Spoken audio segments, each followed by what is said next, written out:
Shalom Bapak Ibu sekalian. Selamat datang kembali, selamat beribadah di tempat ini. Kita menaikkan setiap ucapan syukur kita kepada Tuhan. Kita mau berdoa. Terima kasih Tuhan Yesus atas setiap kebaikan-Mu ya Yesus. Hari demi hari ya Bapa kami boleh lewati bersama Engkau ya. Engkau Allah yang menolong setiap kehidupan kami. Engkau Allah yang kami kekuatan ya Bapa ya. Sampai saat ini ya Yesus kami masih bisa ya Tuhan menaikkan ucapan syukur kami kepada Engkau.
mau lebih lagi ya Tuhan meninggi, memuji, muliakan nama-Mu ya Allah. Di dalam nama Tuhan Yesus Kristus kami habiskan ibadah ini. Amin. Haleluya. Haleluya. Allah kita Allah yang luar biasa. Kita mau datang lebih lagi memuji, menyembah Tuhan kita.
Menunggu dibarakakan oleh Tuhan Yesus. Amin.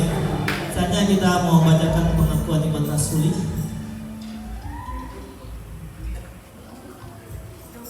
Pengakuan iman rasuli.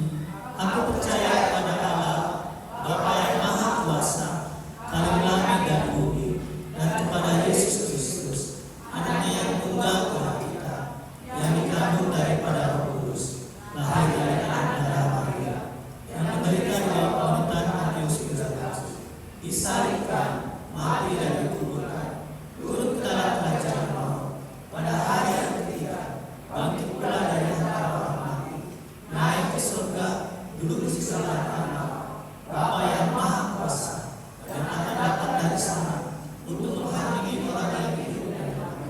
Aku percaya kepada Roh Kudus, gereja yang berjamaah, persekutuan orang kudus, pengampunan dosa, kebangkitan dari dan hidup yang kekal. Amin.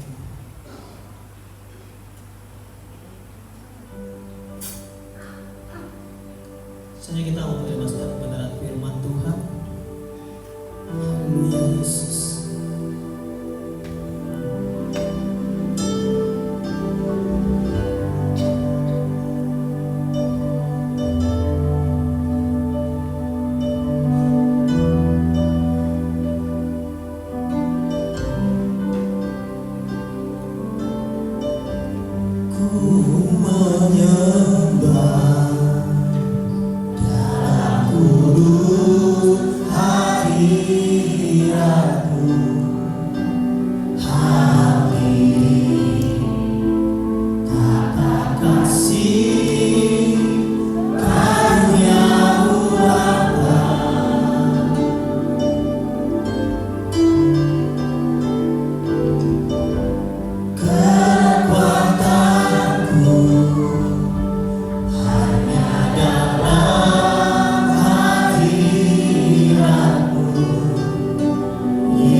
Kami percaya Kau hadir di tengah-tengah kami pada pagi ini Bapa, untuk memberkati kami, untuk memulihkan kami, bahkan memberikan kami kemenangan demi kemenangan.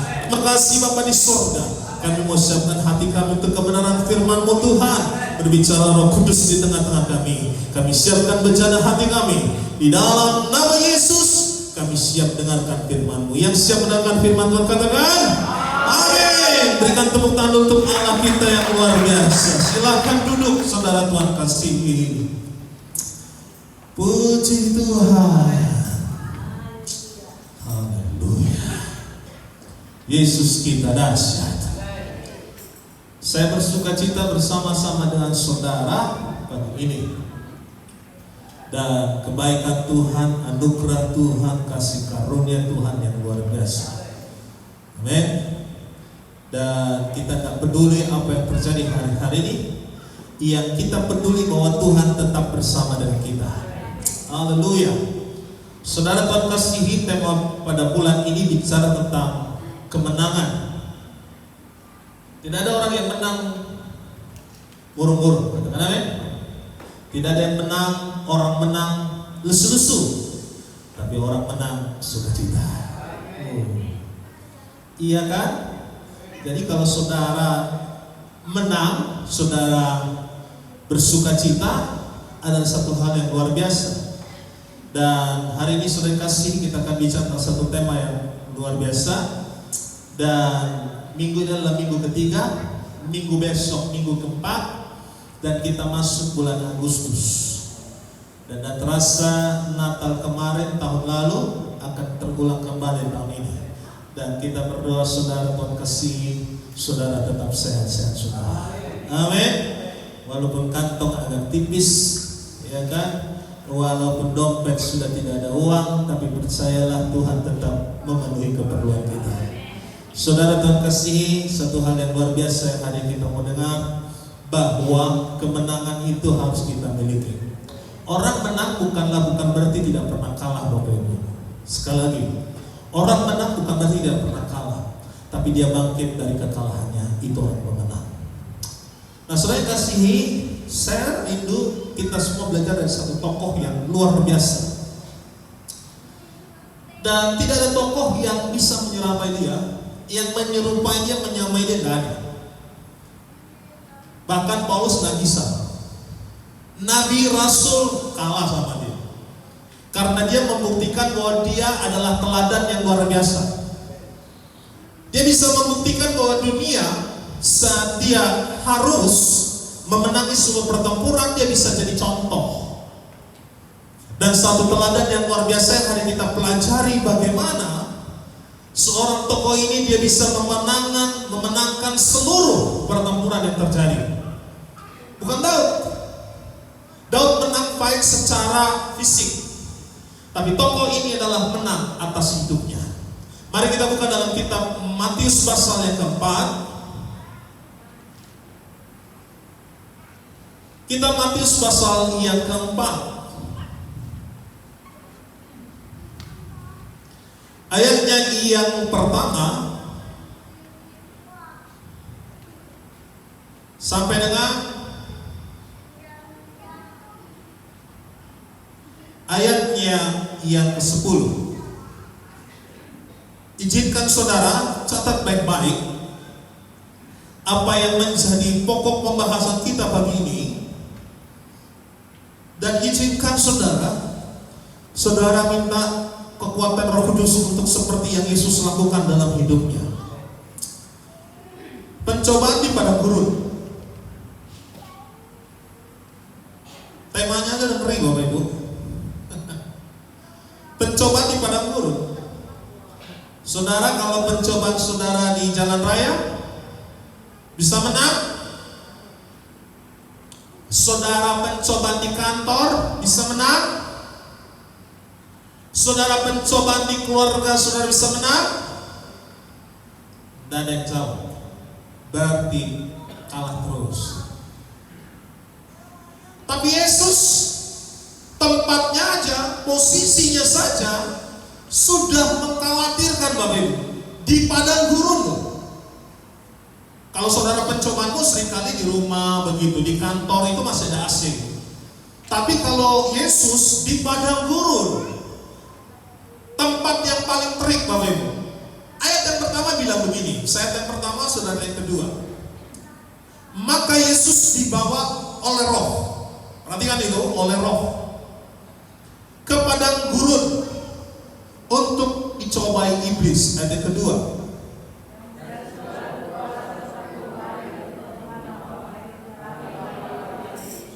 Sama kayak manusia, akhirnya lapar Bapak Ibu, 40 hari puasa, nggak makan, nggak minum. Ayat yang ketiga, lalu datanglah si pencoba itu. Siapa itu? Si Iblis.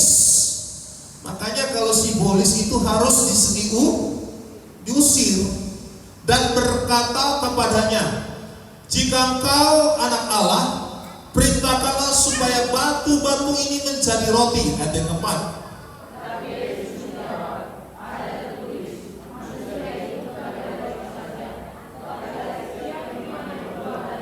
Ayat yang kelima, kemudian iblis membawanya ke kota suci dan menempatkan dia di hubungan bait Allah. Ayat 6.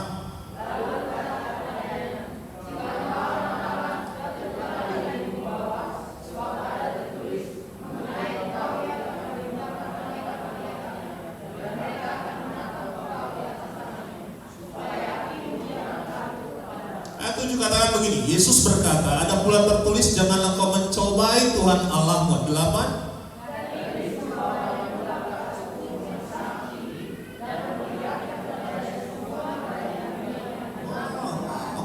Dan berkata kepadanya, semua itu akan kuberikan kepadamu jika kau sujud menyembah aku. Ayat 10. Maka berkata Yesus kepadanya, hanyalah iblis, sebab ada tertulis, engkau harus menyembah Tuhan Allahmu dan hanya kepada dia sajalah engkau berbakti. Ayat 11. Lalu iblis meninggalkan dia dan malaikat-malaikat datang melayani Yesus. Menang. Saya bayangkan kalau saudara berada dalam posisi seperti itu. Kita semua dalam posisi yang Yesus alami. Dalam konteks berikutnya, maka kalau saudara perhatikan pada waktu Yesus disesat, pada waktu Yesus ada di dalam sebuah pengadilan, Yesus tidak lakukan apa-apa. Yesus tidak melawan, Yesus tidak berontak, Yesus tidak lakukan sebuah perlawanan kepada mereka. Ada hak yang harusnya Yesus bisa lakukan. Hai engkau iblis, larinya daripada. Tapi Yesus tidak lakukan itu. Yesus lakukan sesuatu yang terbaik. Pada waktu yang beberapa lalu Bapak Ibu sekalian kasih, saya ingat kita berkata begini, Paulus begini, ketika aku ingin melakukan apa yang benar, tapi justru yang tidak kusukai aku lakukan, berarti belum pemenang. Ada banyak orang Kristen, seorang pemenang bukan berarti begini Bapak Ibu, bukan berarti begini. Ada banyak konteks orang bilang gini, saya menang karena apa? Oh, gaji saya naik. Saya menang karena apa? Saya bisa melawan itu orang. Saya benci kepada musuh saya dan akhirnya dia kemarin 1 minggu yang lalu dia kecelakaan. Saya menang dari dia. Kemenangan yang hakiki daripada firman Allah bukan kemenangan yang seperti itu. Kemenangan yang hakiki yang Tuhan mau, bagaimana saudara menjadi pribadi di dalam segala situasi, saudara tetap bertahan dalam keadaan yang Tuhan mau. Amin. Sekalipun saudara sedang hari tidak beruntung, tapi saudara bertahan dalam ketidakberuntunganmu dan tetap andalkan Tuhan, saudara adalah orang pemenang. Tidak ada pemenangan yang otomatis, butuh usaha, butuh yang namanya energi habis-habisan. Tidak ada kemenangan orang yang bisa santai-santai. Tidak ada kemenangan yang didapat dengan sebuah yang namanya dengan santai-santai ataupun dia bisa berleha-leha. Tapi kemenangan harus didapatkan dengan suatu usaha yang keras. Amin. Ada banyak orang Kristen, dia menang untuk mempertunjukkan dan membuktikan dia orang hebat. Dan pada akhirnya tidak ada manusia yang bisa sempurna. Katakan amin. Sekaya apapun kelak pasti akan pernah jatuh dalam kemiskinan. Sehebat apapun manusia pasti akan pernah mengalami kekalahan. Tetapi ketika dia kalah, dia tahu dia harus bangkit berdiri dan kembali berlari-lari pada tujuan yang mulia. Saudara pun saudara sedang tidak, hari ini sudah terpuruk habis-habisan. Tapi ketahuilah Allah mau saudara menjadi orang pemenang. Pemenang bukan berarti kita mengalahkan orang lain, Bapak Ibu. Kita menang bukan berarti kita menjadi orang yang kaya. Kita menang bukan berarti kita mengalahkan manusia. Tapi kita menang karena Tuhan ada bersama-sama dengan kita. Amin. Makanya Bapak Ibu saya kasih.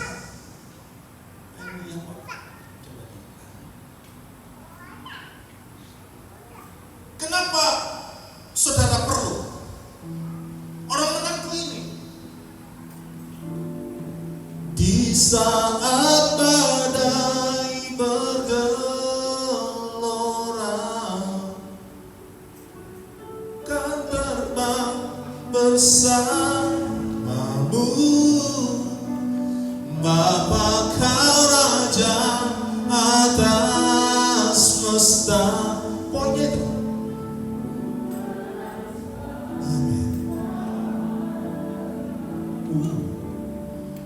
Dunia heboh, saudara tenang, saudara menjadi pemenang. Saudara keadaan tidak mendukung, ekonomi tidak mendukung, tapi saudara tenang, saudara pemenang. Amin. Pak susah, tapi saat kau tenang, ada Tuhan yang membela kita. Ada Tuhan yang memberkati saudara. Makanya Bapak sering kasih dalam kitab Wahyu katakan begini, kitab Wahyu. Orang-orang penakut tidak akan berhak masuk dalam kerajaan surga. Orang Kristen bukan ditentukan menjadi orang penakut. Saudara bukan ditentukan jadi orang penakut, tapi saudara menjadi orang-orang pemberani, karena orang-orang pemberani adalah orang-orang yang siap menang. Apapun terjadi, situasi tidak baik, Yesus meneladani. Yesus memberikan contoh kepada kita. Adakah dia punya hak untuk membela diri? Ada. Adakah Yesus mempunyai hak untuk menghancurkan bahkan mengusir setan? Bisa. Tapi dia tidak lakukan itu, Bapak. Sampelnya satu contoh teladan yang saya sikapi, saya contoh daripada dia, Yesus. Kalau saudara buka dalam kitab Matius pasalnya yang terakhir, dia bilang begini, saudara. Ketika Yesus berada di tengah pengadilan Pontius Pilatus, dia tidak melawan. Bahkan ketika bisakah saudara bayangkan, ketika mahkota duri dicucukkan kepada kepalanya, ada punya hak untuk membela, ada punya hak untuk menuntut, tapi Yesus tidak lakukan itu, Bapak Ibu. Dan akhirnya dia harus mati di kayu salib, dan kemenangan terjadi atas seluruh manusia. Menang itu gak mudah, Bapak Ibu. Katakan amin. Mudah itu gak benar. Kadang kita merasa terhimpit, keadaan sudah gak bisa kotak-katik lagi. Tapi di firman Tuhan, tenanglah. Alkitab berkata tenanglah. Gak mudah untuk tenang, Bapak Ibu. Apalagi ibu-ibu sekarang.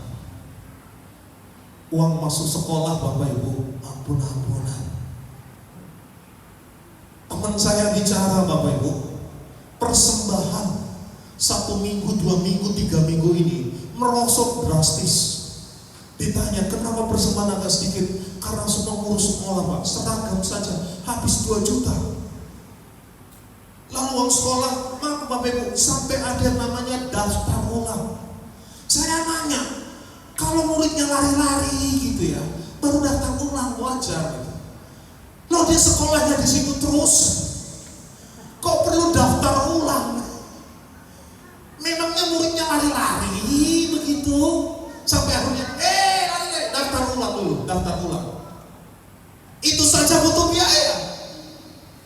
Makanya saudara, bapak-bapak sekarang, coba pahami istri kita yang mungkin sedang ruwet dengan kebutuhan sekolah, kita agak tenang-tenangan. Jangan bikin pusing istri. Katakan amin, bapak-bapak. Tuh, istri lagi pusing, seragamnya harus ganti. Apalagi model sekarang, Bapak Ibu, saya kurang setuju. Kalau setiap naik kelas, tasnya baru, sepatunya harus baru. Nanti yang belum punya anak ngerasani, Mas, sepatuku, padahal masih kinclong. Mas, seragam. Dan ketahuilah, dan saat seperti ini, saudara harus tetap Amin. Di saat yang tidak terduga, pasti Tuhan mencukupkan segala keperluan kita. Itu bukan janji tapi perkataan Tuhan. Bayangkanlah kalau saudara panik, saudara merasa, wah bagaimana ini, pusing sampai akhirnya tidak tidur, maka akan iblis berkata, iya pak, iya bu, iya pak, iya bu, iya pak, iya bu. Akhirnya kita tidak tidur, akhirnya kita pusing sendiri. Tapi Yesus ini teladan yang luar biasa. Saya kembali ke sini. Ketika saya bilang begini ya, saya bilang begini, Yesus tuh punya hak sebenarnya ketika bilang iblis begini, hei iblis, aku gak punya kuasa apapun loh, kamu pun loh. Tapi hebat Yesus ini, dia menang yang pertama atas dirinya sendiri. Manusia paling susah menang atas dirinya sendiri, Bapak Ibu. Jujur ya atau enggak? Betul? Saudara paling susah melawan dirimu sendiri, betul enggak Bapak Ibu? Susah. Betul kan? Saat rasanya udah tertindih, saat rasanya sudah tidak bisa bergerak, saudara bisa harus melawan, tapi firman Tuhan berkata tenang. Itu tidak mudah. Saat saudara sedang terhimpit, saudara sedang terjepit dengan ekonomi, Tuhan bilang berkata tenang. Yesus dicobai poin yang kedua, bilang begini iblis, jika engkau anak Allah, engkau akan memiliki seluruh kekayaan di muka bumi ini. Bayangkan, siapa manusia yang tidak tergoda ketika dia harus diberikan upah, sebuah kekayaan yang luar biasa, tetapi Yesus tidak lakukan itu. Keren gak Bapak Ibu? Keren banget. Harusnya bilang gini, dia bisa buktikan. Coba lihat yang kedua, ujian yang kedua, dia bilang begini. Apa ujian yang kedua? Jikalau kau, dikatakan apa? Anak Allah, jatuhkanlah dirimu ke bawah. Bisa kan Yesus bilang begini? Hai malaikat, tetet. Dengar baik-baik semua malaikat. Saya mau buktikan sama sini iblis. Nanti kalau saya jatuhkan diri, kalian angkat saya ya. Bisa nggak mau gitu? Bisa. Tapi Yesus lepaskan hak itu. Dia nggak perlu hak. Dia nggak perlu yang namanya harga diri. Dia cuma bilang, semua yang sudah ada di muka bumi ini memang adalah kepunyaanku. Karena dia tahu Tuhan adalah Allah memberikan kemenangan. Kita mau belajar 3 hal, saudara. Saya berdoa. Kata pemenang yang hakiki bukan bicara bagaimana kita, sekali lagi bukan mengalahkan manusia. Saya tidak bangga. Kalau saya punya musuh begitu, dan firman Tuhan katakan tidak boleh anak Tuhan punya. Saya tidak bangga ketika, maaf kalau dia menganggap saya musuh. Dan suatu saat dia menghadapi sebuah batu goncangan, saya tidak akan bilang syukur itu. Saya cuma bangga menang ketika saya mengatasi diri saya sendiri.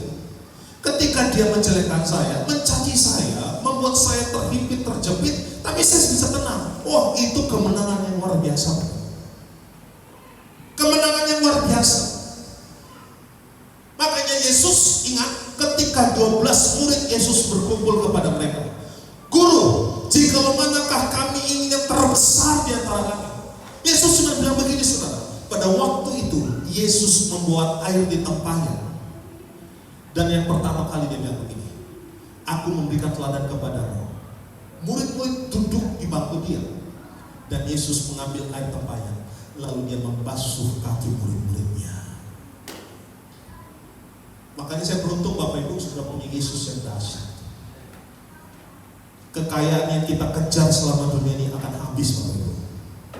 Tapi ketika kita ikut apa yang Yesus mau, mahkota kehidupan akan Tuhan berikan buat kita. Simpel Bapak Ibu. Tadi pagi saya masuk gereja dan Asap cerita bahwa ada seorang yang anak muda baru berkeluarga dan anaknya hampir tidak terlalu tua banget, tidak terlalu besar, mati hanya gara-gara cuci darah dan ginjal. Masih muda. Kita enggak tahu. masih muda.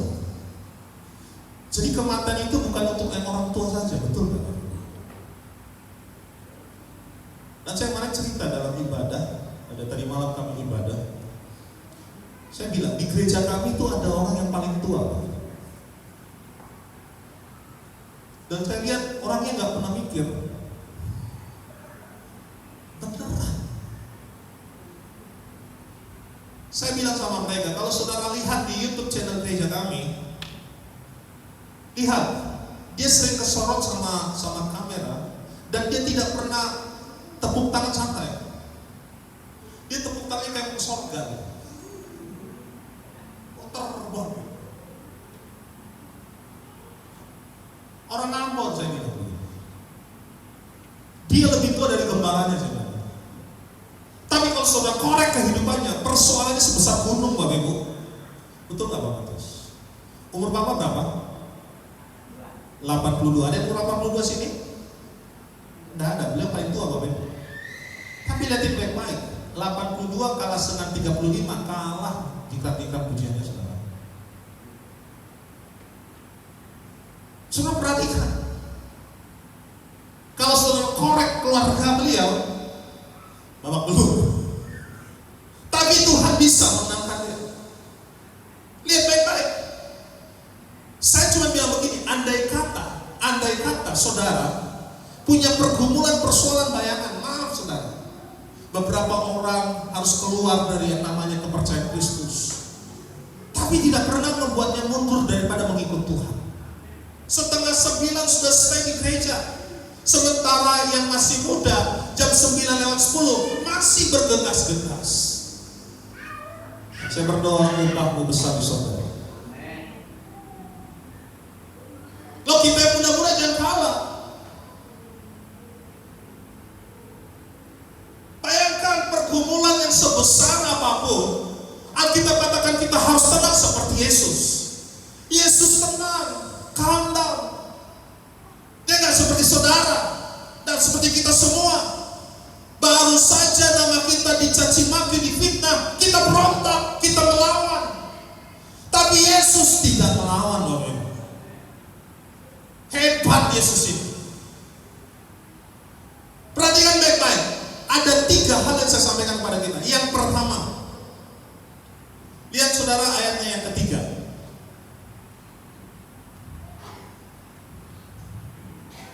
Perikop yang pertama bilang begini, maka Yesus dibawa oleh Roh.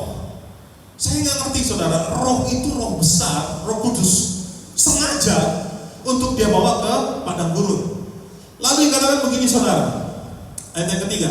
Lalu datanglah si pencoba itu, si iblis, dan berkata kepadanya, dan baik-baik, jika engkau anak Allah, dikatakan apa? Perintahkanlah supaya batu-batu ini menjadi roti. 3 hal manusia yang paling kompeten dalam diri manusia adalah 3 ini. Yang bicara tentang makanan. Situasi yang terjadi pada waktu itu bukan Yesus sedang kenyang, Bapak Ibu. Situasi yang terjadi pada waktu itu Yesus sedang kelaparan. 40 hari, 40 malam dia tidak berkutik dan tidak makan, tidak minum. Saudara 1 hari gak makan, gak minum, udah marah-marahin istri. Saudara 1 hari, 1 malam saja gak makan, sudah marah-marahin tukang warteg. Datang ke warteg, mau makan apa Pak? Aduh saya lapar Pak, gak tahu dah, makanan semua di warung ini saya borong. Saking laparnya Bapak Ibu. Tapi Yesus nggak lakukan itu. Di tengah dia kelaparan, di tengah dia terhimpit kehausan, iblis bilang begini, jika engkau anak Allah, ubahkan batu-batu ini menjadi roti. Kalau dia orang yang egois, dia orang yang mementingkan diri sendiri, dia bilang begini, gak usah lo suruh gua lakuin, bisa. 40 hari saya puasa, gak usah kamu suruh, aku bisa lakukan itu pada hari yang ke-20. Bisa gak Yesus lakukan itu? Bisa. Tapi Yesus tidak lakukan itu Bapak Ibu. Pak, Hebat banget. Tokoh Nabi, Rasul di dalam Alkitab tidak ada yang bisa menang seperti Yesus. Yang pertama, kehidupan seorang pemenang. Tema khotbah pada firman Tuhan pada pagi ini, mengenal kehidupan seorang pemenang. Jadi supaya saudara seorang pemenang, saudara harus kenalkan dirimu, kenalkan diri kita. Sudahkah seperti yang Yesus punya? Sudahkah seperti yang Yesus miliki? Maka kita akan berkata begini, untuk menjadi orang pemenang adalah kita harus menang atas diri kita sendiri. Amin. Saya selalu bilang begini, Bapak Ibu. Saya selalu bilang begini, manusia seperti seorang pelari. 10 atlet punya garis masing-masing. Atlet renang akan punya 10 masing-masing base mereka, track mereka. Seorang poli, olahraga poli, dia punya batasan untuk daerah dia. Olahraga apapun pasti punya hak teritorial sendiri. Nah, kita ini seperti pelari, Bapak Ibu. 10 pelari, tantangannya beda-beda. Satu pelari mungkin kita di sini, kita lari dengan keras, dan tiba-tiba di tengah kita berlari, tungkai tumit kita sudah mulai sakit. Lalu kita lari perlahan-lahan. Sementara yang di pelari nomor 2, dia lari dengan kencang, dan sampai mau akhir garis finish, ternyata dia jantungnya berhenti bergerak, tiba-tiba kolaps mati. Yang ketiga, semua punya cerita masing-masing. Tapi yang Tuhan mau, biarlah di dalam setiap trek kita, jalur kita fokus sama Tuhan. Tidak usah lihat kanan kiri. Yang penting kita mau datang kepada Tuhan. Bilang begini, Bapak Ibu, sepanjang akhir umur hidupku, yang ku mau adalah menyenangkan hatimu. Orang mau lakukan apa di sebelah saudara? Dia lari pelan-pelan begitu. Saya masih ingat saudara, kalau kita masih baca, masih ada eranya saya tidak tahu. Buku SD bilang begini, lomba lari antara bekicot dengan rusa. Masih ingat nggak cerita itu? Apa itu bekicot ya? Keong. Saya baca itu, keong sama rusa. Nah, keong kan pelan-pelan, Bapak Ibu. Rusa ketentengan. Bekicot, rusa dari mana? Bekicot masih di situ. Tapi bekicot kecol, apa? Keong punya hikmat. Sebelum pertandingan itu dihubungi seluruh dunia bekicot. Keong. Nanti seluruhnya kita di seluruh dunia dikumpulin mungkin bekicot itu sekarang. Keong. Kita lari di sepanjang trek itu, kita berhenti, kita ada di situ terus. Jadi misalnya 1 kilometer itu apa? Jalur pertandingannya, sepanjang 1 kilometer itu juga keong ada. Jadi rusa rupa-rupanya dia suka setting. Dia lihat, pas dia lihat begini, ada lagi. Kalah saya. Dia lari cepat lagi. Dia bilang sama keong satu lagi, kamu kalah. Dan tahu ada keong dan hadap gini, keong lagi. Sampai 1 kilometer, akhirnya yang menang siapa saudara? Keong. Jadi jangan suka jadi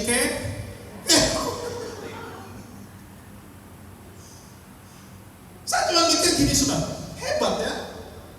Untuk menjadi orang pemenang, saya kadang-kadang kita butuh yang namanya hikmat. Itu dalam pertandingan waktu kasih. Akhirnya kalau sudah baca buku itu dikatakan apa? Akhirnya keong menang berlari bersama rusa. Saya cuma mikir gimana caranya keong bisa lawan rusa gitu. Tapi itulah buku itu. Kalau buku mahasiswa beda lagi, beda cerita. Yang pertama, kehidupan seorang pemenang. Sahabat baik-baik. Dia tidak peduli kepada perkataan yang negatif. Yuk sama-sama katakan apa? Dia tidak peduli kepada perkataan yang negatif. Saudara akan dipenuhi dengan orang-orang yang ngomong akan negatif sama diri kita. Betul nggak Bapak Ibu? Betul nggak? Kamu nggak bisa. Bayangkan saja, saudara hari kolaps, bagaimana kamu bisa pertahankan bisnismu? Bisa nggak kita bilang begini, Tuhan, bikin malaikat dengar 1 jam ini, besok 1 jam lagi nanti bikin dia mati. Bisa nggak? Bisa. Tapi Yesus nggak lakukan itu, betul nggak? Yesus nggak lakukan itu. Kalau batu ini kamu jadikan roti, maka kamu adalah anak Allah. Tapi Yesus nggak lakukan itu. Hebat nggak dia menangnya? Kalau orang Bapak Ibu lawan orang lain dia menang, itu biasa. Tapi yang paling susah adalah melawan diri kita sendiri. Keinginan yang kita punya, itu yang paling susah. Apalagi manusia. Yang pertama ego, harga diri. Waduh,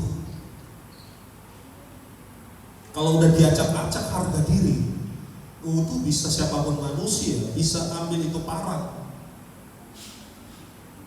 Betul nggak Bapak Ibu? Tapi Yesus lakukan itu enggak?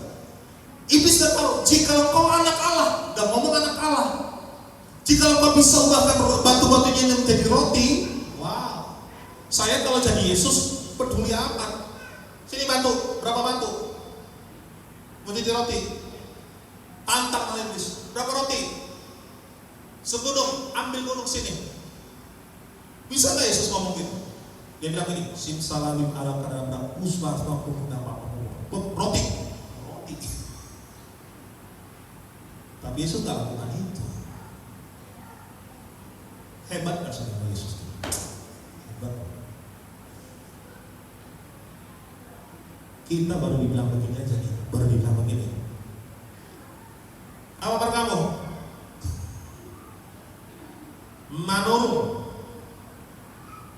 Manurung, nanajak, nanikung, membelok. Baru dibilang gini orang yang saya kenal baru, dia bilang ngomong gini, selama saya hidup dan saya sebenarnya masih bernapas, belum ada pernah saya lihat baru cantik-cantik.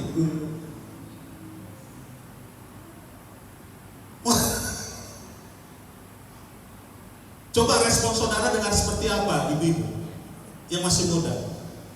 Dia ngomong gini, selama saya hidup belum pernah saya lihat baru cantik. Saya percaya itu. Dia langsung ambil grup Manurung se-Jabodetabek. Tadi Marga Nenggolan bilang baru Manurung gak ada yang cantik. Saya mau semangat saya. Baru dibilang begitu. Bukankah itu yang sering terjadi bagi saudara dan saya semua? Seringkali ketika ego kita, harga diri kita sudah diperlakukan tidak baik, seringkali kita berontak kepada orang itu. Betul Bapak Ibu?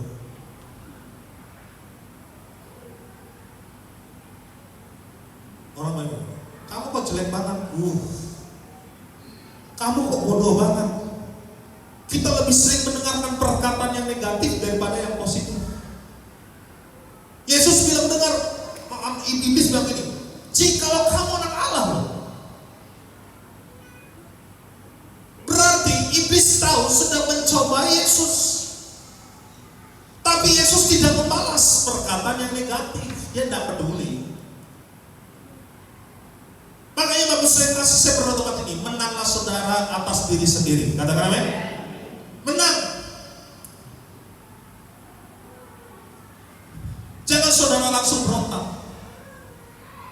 Itu pemenang yang sebenarnya.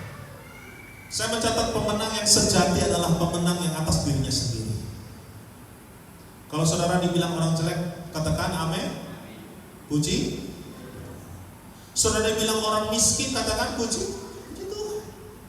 I don't care about it. Saya tidak peduli tentang itu semua. Yang saya tahu, saya berharga di mata Tuhan.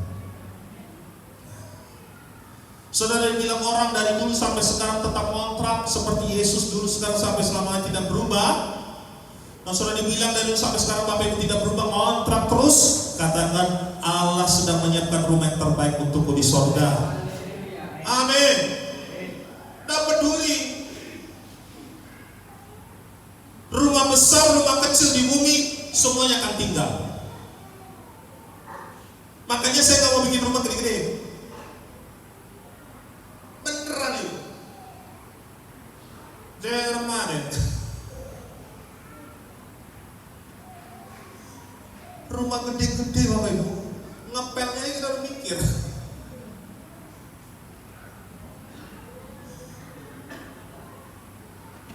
Buffet gede, setahun sekali belum tentu diber.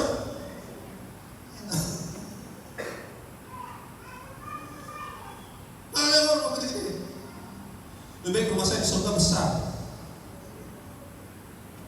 Ada yang amin. Lebih baik rumah kita di surga besar. Kalau rumah kita besar di surga, lantainya aja dari apa? Emas. Bayangin emas. Di surga kita lihat.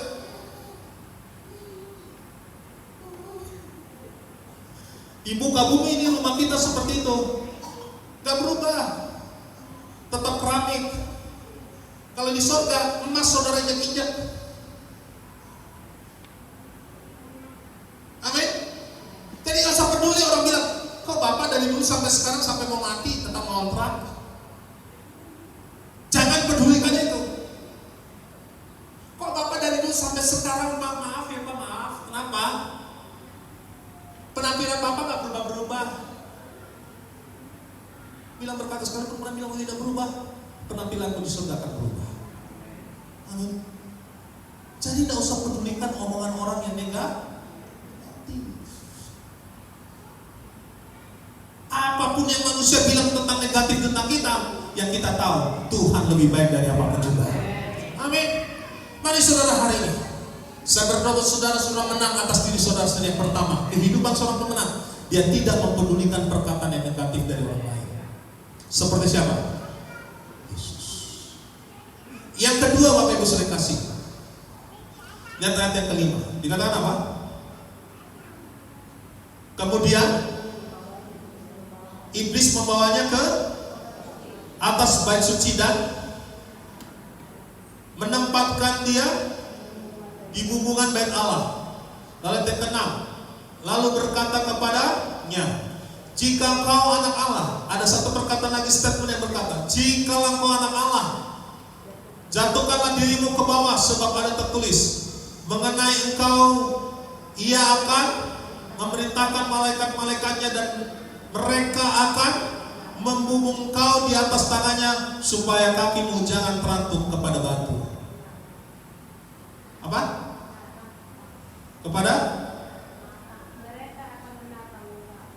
Dan iya, menantang kau di atas tangannya, supaya kakimu jangan terantuk kepada batu kan? Amin saudara. Jika kau anak Allah, jatuh dirimu, nanti malaikat-malaikat akan menopang kau. Kau menantang? Nada. Kan bisa kalau kita terus. Kalau sudah jadi Yesus bilang begini, malaikat tunggu di bawah ya, sambil terjun. Siap.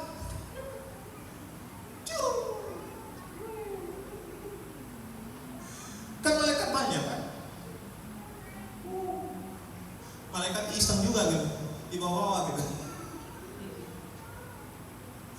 Yesus lakukan itu kan? Enggak. Amin. Yang kedua, saudara, camkan baik-baik. Orang yang pemenang, yang kepribadiannya kehidupan orang pemenang, dia tahu apa yang harus dilakukan. Katakan amin ya. Yesus tahu apa yang dia lakukan. Dia tidak semena-mena kepada iblis, tapi dia tahu apa yang dia harus lakukan. Dia nggak bilang berontak, dia nggak bilang lakukan apa-apa. Dia tahu harus apa yang dia lakukan. Untuk jadi orang pemenang, dia harus tahu apa yang dia lakukan. Saudara, dengar ini baik-baik. Seorang karyawan di kantor, supaya saudara menjadi orang pemenang dan bukan orang yang harus berdiri di atas Jangan pernah saudara memiliki karakter seperti itu. Katakan amin. Jangan supaya saudara naik ke atas, saudara menjatuhin orang lain. Jangan begitu Bapak Ibu.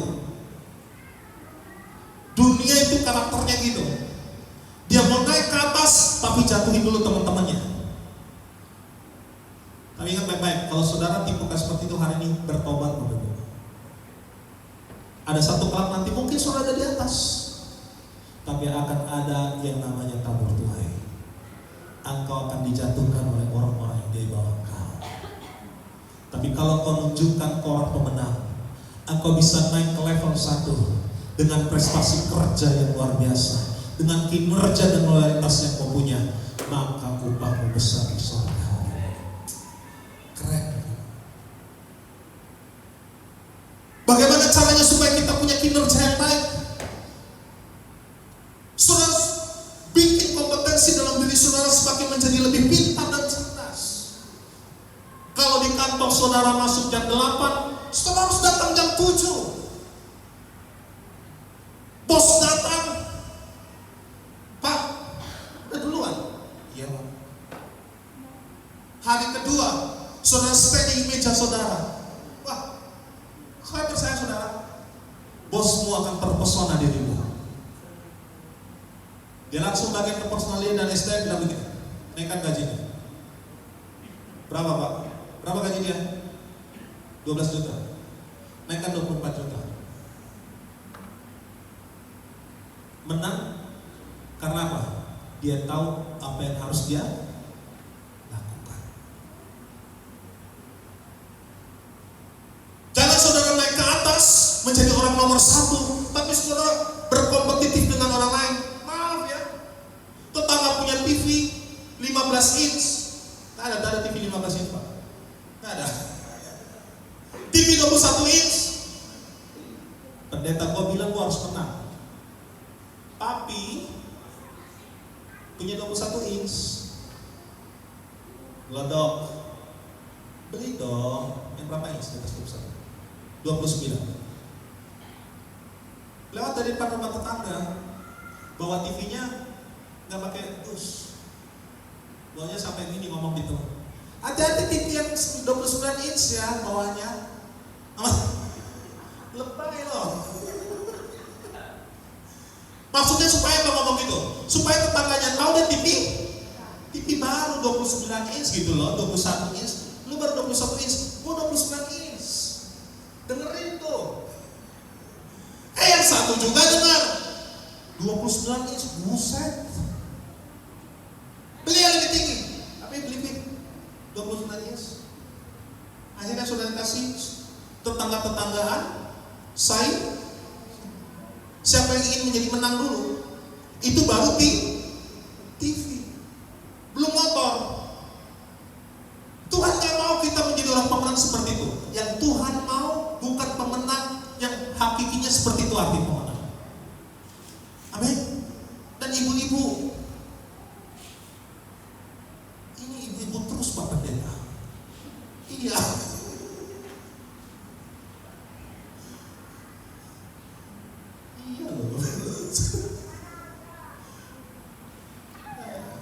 Makanya ibu-ibu, saya ngomong nih tengah-tengah ibu-ibu, nanti kalau anakmu sudah SD, SMP, SMA, jangan bikin kayak anak kecil.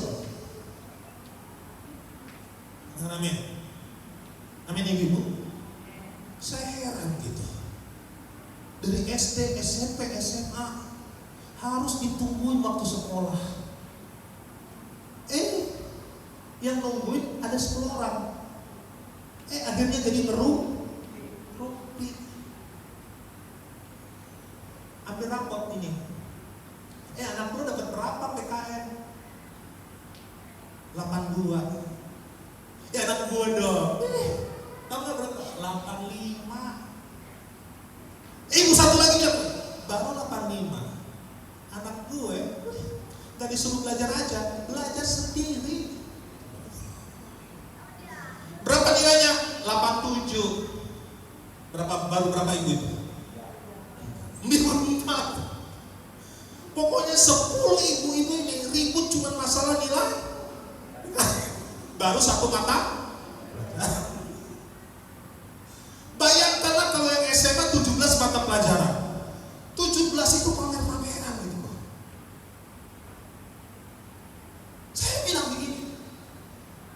jadi orang yang suka membandingkan diri kita dengan orang lain. Katakan amin. Sampai hari ini saudara boleh tanya. Pertama kali masuk sekolah, anak saya itu tidak ada yang namanya, ya ditungguin. Ini anak SMA ditungguin. Saya heran itu. Udah kelas 1 SMA masih ditungguin sama ibunya. Yang paling saya heran lagi, makannya disiapin. Astaga. Makanya mentaliti anak-anak sekarang, Bapak Ibu, jujur Bapak Ibu, saya bilang, bukan mentalitas seorang pemenang, saya ingat, beneran. Iya kalau ibunya terus hidup, betul nggak? Iya kan? Iya kalau orang tuanya hidup terus panjang umur. Kalau tiba-tiba Tuhan panggil dia mau jadi anak apa? Anak cengeng. Anak cengeng. Makanya ajarkan kepada seperti Yesus. Dia tahu apa yang harus dia lakukan pada waktu dia harus melakukan sesuatu. Kita juga begitu. Jangan ibu-ibu suka membandingkan anak kita dengan orang lain. Amin. Dan akhirnya kita pusing sendiri. Nanti kalau anak saudara sudah university begitu, mahasiswa, dan tidak secara sengaja saudara lewat dari kampusnya begitu. Dia berkelima orang begitu. Dan saudara lihat anak saudara yang tidak make up. Kalau mahasiswa kan sudah mulai make up begitu. Saya juga dulu kuliah begitu. Teman-teman saya cewek-cewek begitu udah make up begitu. Lip gloss, lip balm, gitu. Apa lagi? Kalau senyum begitu ada kemerah-merahan begitu. Iya kan? Dan anak saudara nggak pakai itu. Itu saudara bilang, Nobita, anaknya namanya Nobita. Mama lihat teman-temanmu make upnya bagus-bagus. Coba tanya mereka make up mereka merek apa? Iman, tadi aku tanya loh sama teman aku. Make upnya dia W.H. Oh, segitu doang kelas temanmu. Ayo kita kembali. Masuk ke Cipinang Indah Mall, bagian make up. Kita pilih yang M depannya, E belakangnya. Kalian tahu ibu-ibu merek apa? Ada yang tahu? Berarti ibu-ibu di sini kelasnya FIFA.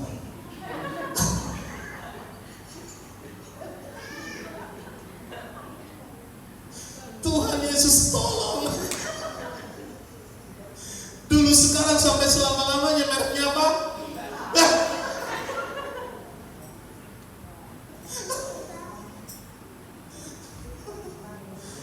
Yang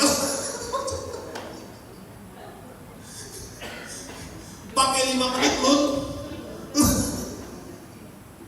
pakai 5 menit membekas di kacamata. Lipstiknya pakai maaf ya saya. Iya. Jadilah apa ya menurut saya? Kalau saya bilang Bapak Ibu, saya bilang sama anak-anak saya, 3 perempuan anak saya. Kalian itu jadi orang yang harus bisa. Saya bilang kalau harus bisa, orang lihat kalian itu langsung terpesona sama kalian. Saya bilang begitu. Bukan berarti dengan make up. Nah itu makanya nanti saya akan ada kelas khusus buat mereka, 3 orang perempuan. Saya akan ngajar mereka inner beauty supaya harus naik begitu. Amin. Aura wanita itu harus naik. Jangan begitu malam ibu-ibu. Nanti ganti merek semua. Ngobrol sama ibu-ibu. Lipstiknya minum di sedotan. Berbekas. Atau minum teh manis di pesta, membekas. Tapi jadi saudara, tapi Paham juga ya. Pak Pendeta ngomong aja, modalin Pak.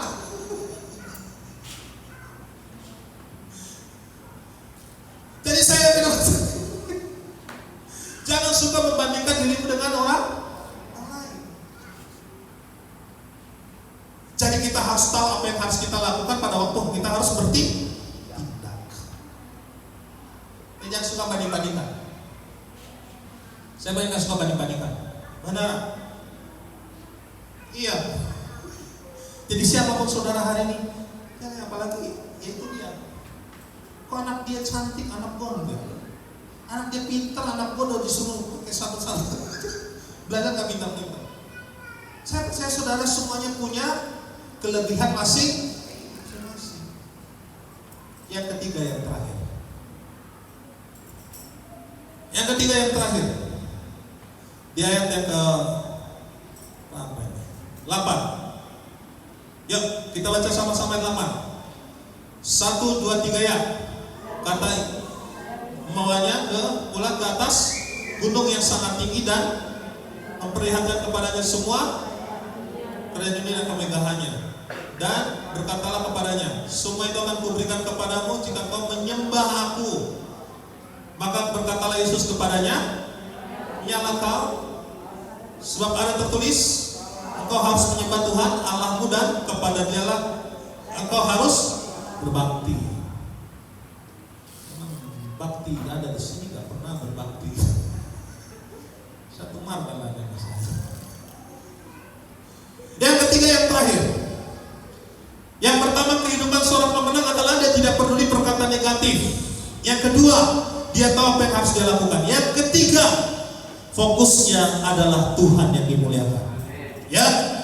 Jadi gini saudara, ketika saudara berhasil dalam memenangkan diri saudara sendiri, berhasil di dalam pekerjaan, berhasil di dalam apapun juga, harus ujung-ujungnya kemuliaan bagi nama Allah Bapa di sorga. Kalau saudara bilang begini, saya bisa Pak Pendeta jadi orang kaya, saya bisa anak saya bagus, saya menjadi bisa menang atas diri saya sendiri. Tapi saudara menjadi orang yang sombong, maka yang terjadi apa? Tuhan akan merendahkan orang yang sombong. Makanya saya bilang saudara, Yesus bilang begini, segala yang ada di muka bumi ini, ya kan, adalah kepunyaanku. Dan dia bilang lagi, iblis bilang begini, dan jika kau anak Allah, maka sembahlah aku. Bayangin Bapak Ibu.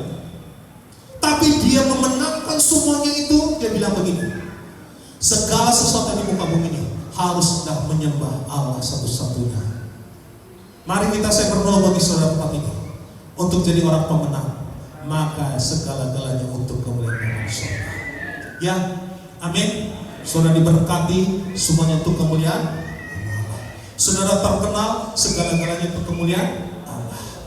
Amin. Tuhan berkati saudara sekalian, tetap bertahan di dalam masa sukar saudara. Saudara keluar jadi orang pemenang. Mari bangkit berdiri bersama-sama Bapak Ibu saya kasih.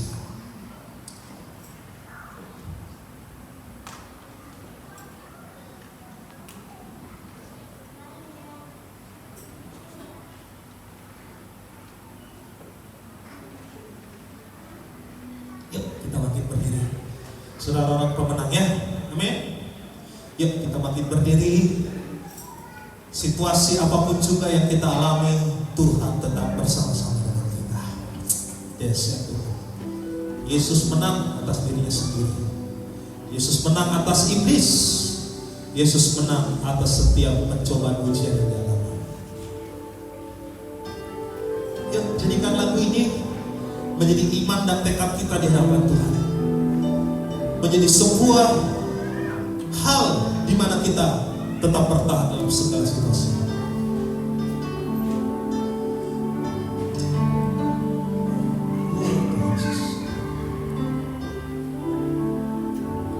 Tiada pernah ku ragukan, amin, kasih setiamu ya Tuhan. Setiap waktu dalam hidupku tak pernah kau tinggalkan. meski langit tanpa surut. apa saudaraku? Awan gelap pun Yesus alami ini saudaraku. hadapi badai, Apa? lewati gelombang, tak pernah kau tinggalkan diriku.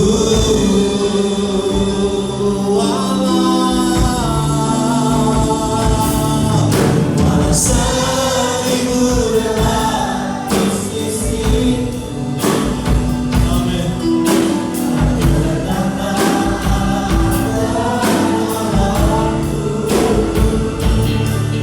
walau 10.000 dewa di Aku takkan goyah Yesus sertaku.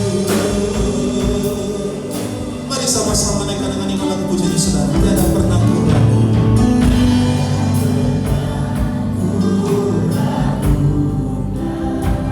Kasih setia Tuhan. Amin. Saat saudara kita lewati, dia tetap Allah Immanuel.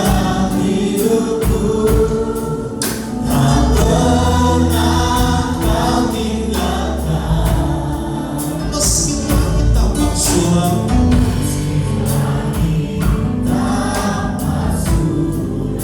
awan badai,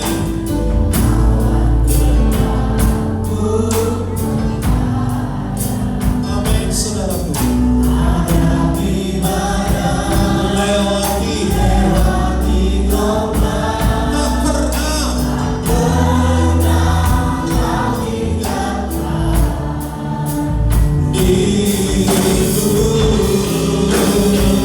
Mari saudara dengan tekad kita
katakan,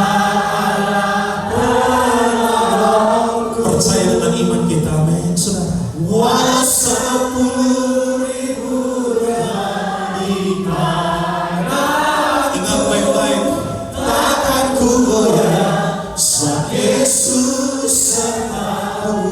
walau 1000 Walau 1000 dewa di sisiku, saudara jadi orang pemenang saudara. kau tetaplah penolongku. Amin. Walau 10.000 dewa di kananku, takkan ku goyah, sebab Yesus sertaku. Walau 1000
Saudara semua jadi orang pemenang.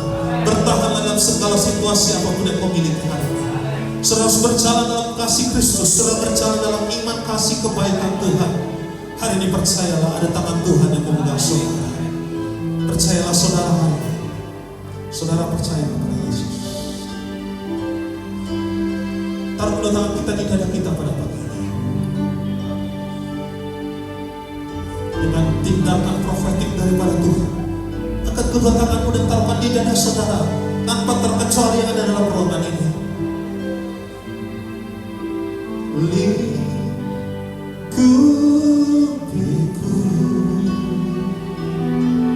dengan sayapmu, naungiku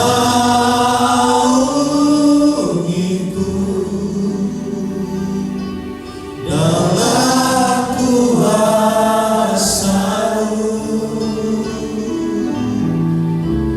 Lingkupiku dengan dengan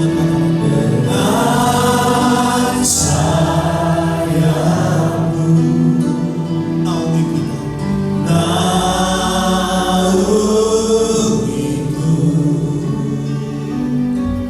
dalam kuasa-Mu.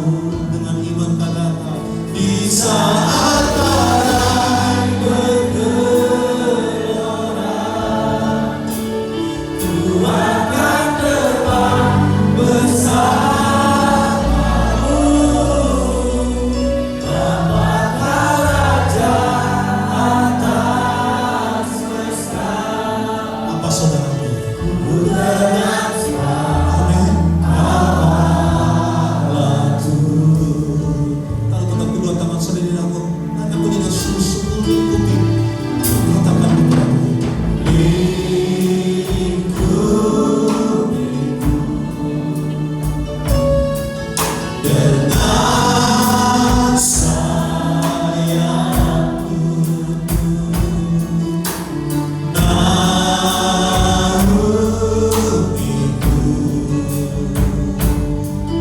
dalam kuasa-Mu. Di saat badai, di saat badai bergelora, Ku akan terbang bersamamu. Bapa Kau Raja atas semesta. Kita menyanyi bersama Yesus.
punya Allah yang hebat dan dahsyat.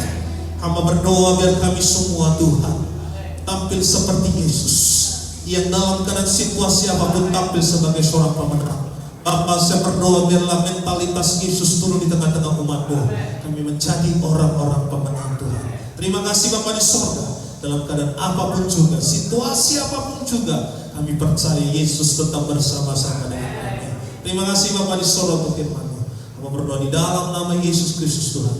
Kami berdoa bersyukur kepada-Mu. Yang kita sudah diberkati, kita katakan sama-sama. Amin. Berikan tepuk tangan untuk Allah kita yang luar biasa. Silakan duduk Bapak Ibu.